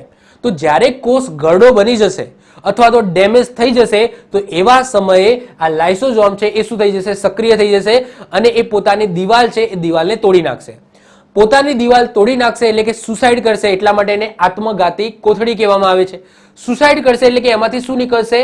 ઉત્સેચકો નીકળશે. અને ઉત્સેચકો તમને ખબર છે કે પાચનની ક્રિયા સાથે સંકળાયેલા છે. તો એ ઉત્સેચકો શું કરશે? તો એ ઉત્સેચકો એ જે કોષ છે એને જ પોતાની અંદર ખાઈ જશે. ઓકે, પોતાની અંદર લઈ લેશે, ખાઈ જશે. તો આ રીતના શું થાય છે? તો લાઇસોઝોમ છે એ કોષનો નાશ કરે છે અને એટલા જ માટે એને શું કહેવામાં આવે? આત્મઘાતી કોથળી કહેવામાં આવે છે. તો ઇમ્પોર્ટન્ટ છે, યાદ રાખીશું. જો શું થાય છે એની અંદર? કોષાંતરીય પાચન થાય છે એટલે કે ઇન્ટરસેલ્યુલર ડાયજેશન થાય છે. ઓકે, કોષાંતરીય પાચન થાય છે અને તેટલા માટે એને પાચન કોથળીઓ પણ કહેવામાં આવે છે. તો તમને એક્ઝામની અંદર એવું નહીં પૂછાય કે આ લાઇસોઝોમ છે એને શું કહેવામાં આવે છે? આત્મઘાતી કોથળી કહેવામાં આવે છે. આવો ક્વેશ્ચન નહીં પૂછાય. તમને ક્વેશ્ચન હવે આવું પૂછાશે કે આ લાઇસોઝોમની અંદર શું ભરેલું હોય છે? તો તમારો આન્સર આવશે ઉત્સેચકો ભરેલા હોય છે. ક્લિયર? તો આ ક્વેશ્ચન અહીંયાથી બની શકે. હવે વાત કરીએ હરિત કણ અથવા તો રંજક કણો, જે માત્ર ને માત્ર શેમાં જોવા મળશે? તો વનસ્પતિ કોષમાં જોવા મળશે, પ્રાણી કોષની અંદર જોવા મળશે નહીં. તો રંજક કણો માત્ર વનસ્પતિ કોષમાં હોય છે. કણાભ સૂત્રની જેમ રંજક કણો પણ ડીએનએ અને રિબોઝોમ્સ ધરાવે છે.